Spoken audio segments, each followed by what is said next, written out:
नमस्कार। आज के ऑनलाइन वीडियो आप सभी का स्वागत।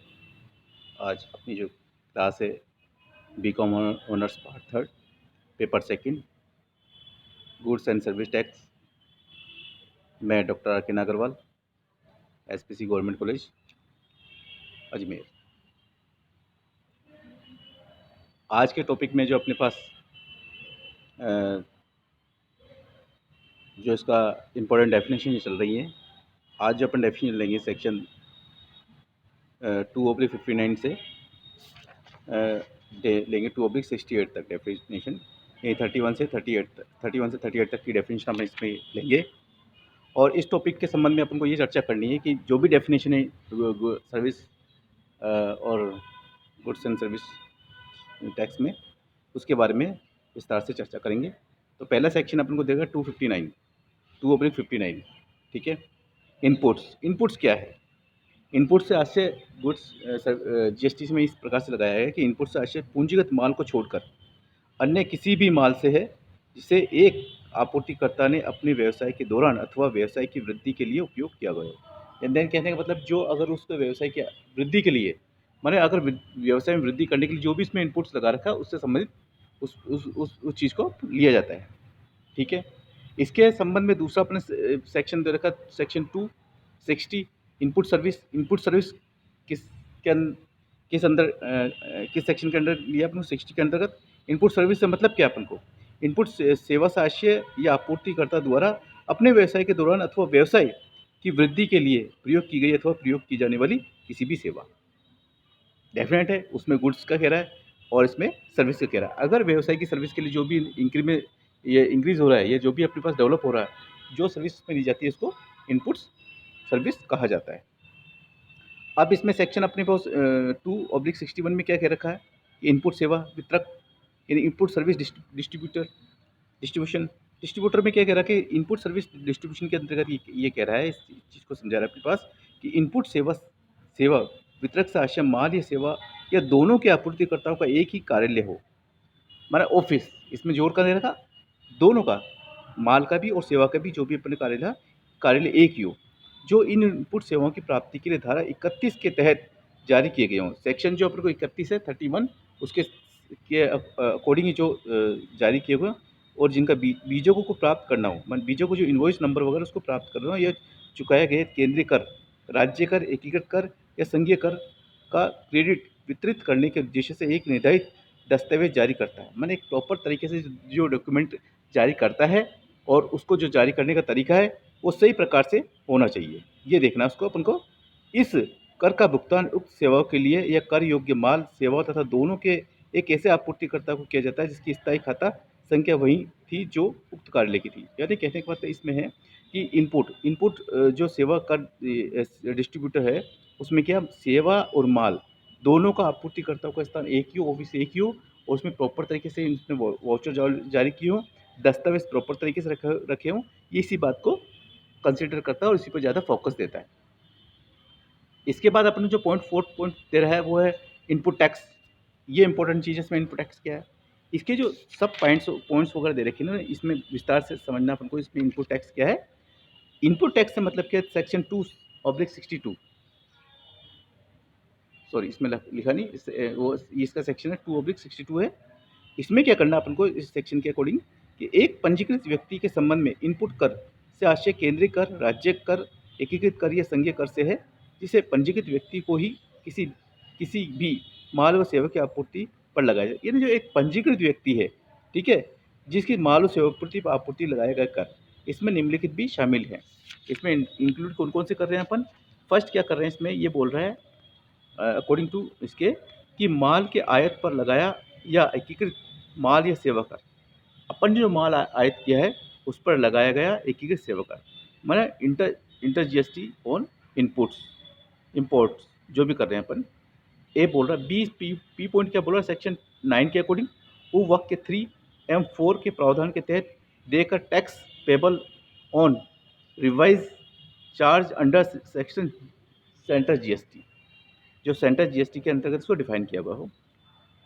नेक्स्ट पॉइंट क्या बोल रहा है, एकीकृत माल एवं सेवा कर अधिनियम धारा 5 उप धारा 3 उप एवं 4 के प्रावधान के तहत देकर इसमें क्या बोल रहा है कि tax payable on the revise charge under section IGST, इसमें ये बोल रहा है।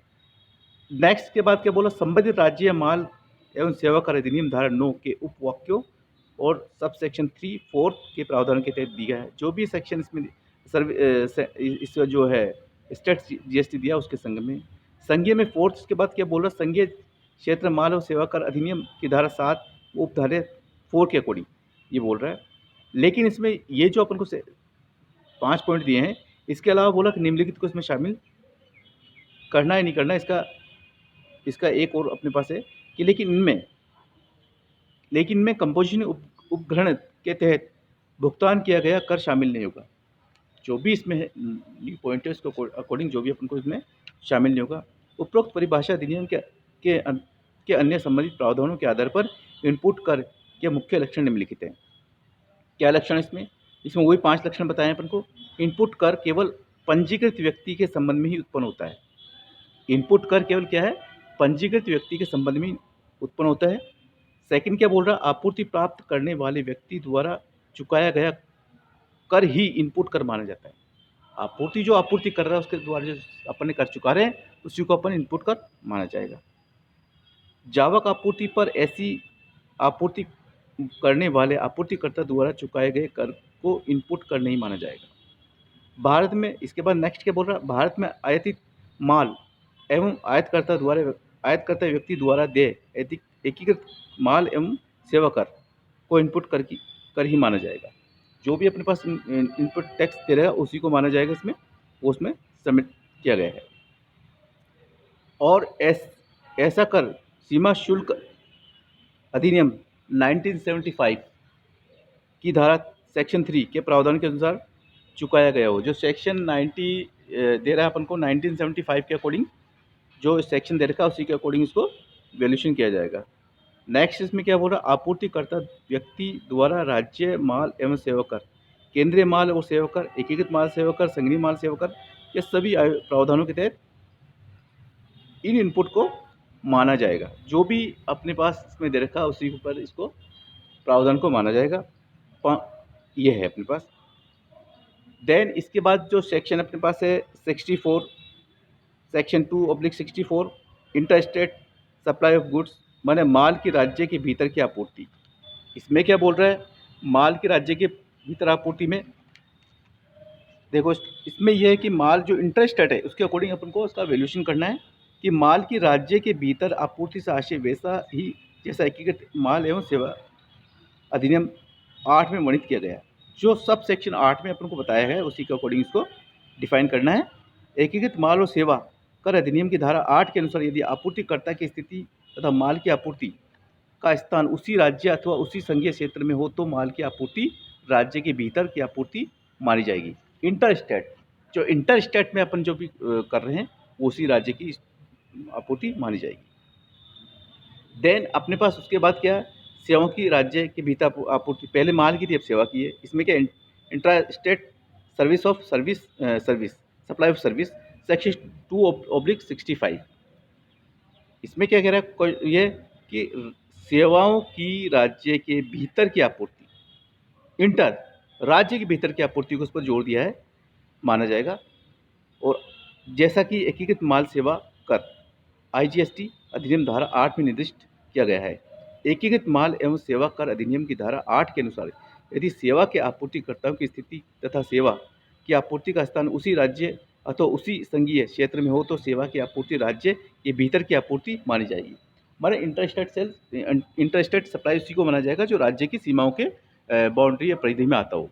क्या इसको इस प्रकार से डिफाइन कर सकते हैं अपन सेक्शन 2/65 के अकॉर्डिंग। देन उसके बाद अब कह रहा है इनवर्ड सप्लाई यानी आवक आपूर्ति सेक्शन 2/67। इसमें क्या बोल रहा है अपन को क्वेश्चन, ये इसमें इस सेक्शन में इससे संबंधित क्या है, एक व्यक्ति के संबंध में आवक आपूर्ति से आशय माल सेवा अथवा दोनों की प्राप्ति से होता है, चाहे माल और सेवा हो। सेक्शन 67 के अकॉर्डिंग जो भी आपूर्ति हो रही है दोनों की से हो चाहे हो प्राप्त हो, चाहे प्राप्ति क्रिया किया हो या अधिग्रहण द्वारा अन्य किसी साधन से प्राप्त हुआ हो। ऐसी प्राप्ति प्रतिफल के बदले हुई अथवा बिना प्रतिफल के। यदि इसमें कंडीशन देखनी है कि चाहे वो प्राप्ति प्रतिफल के बदले हुई या बिना प्रतिफल के, उसे माल और सेवा दोनों प्राप्ति की गारंटी होनी चाहिए। कहने का मतलब ये सेक्शन 67 के अकॉर्डिंग। लास्ट पॉइंट जो अभी आप देख रहे हैं आज के अकॉर्डिंग, जॉब वर्क या छुटपुट कार्य। जॉब वर्क क्या होता है सेक्शन 2/68 के अकॉर्डिंग। जॉब वर्क या छुटपुट कार्य से आशय किसी भी व्यक्ति द्वारा किए गए ऐसे उपकार्य या प्रक्रिया से है जो किसी अन्य पंजीकृत व्यक्ति के माल पर किया जाता है तथा तथा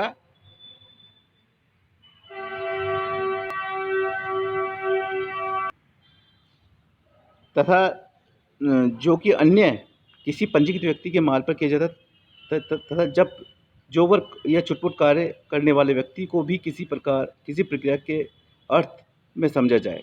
उदाहरण के लिए मान लो कि रेडीमेड गारमेंट का निर्माता व अन्य व्यक्ति से डिज़ाइन, सिलाई या कटिंग आदि सेवा लेता है जो वर्क कहलाता है। यानी छुटपुट कार्य जो भी व्यवसाय में जो भी कर रहा है उसकी भी गारंटी हो जो वर्क गारंटी के तहत ये सेक्शन 68 में आता है।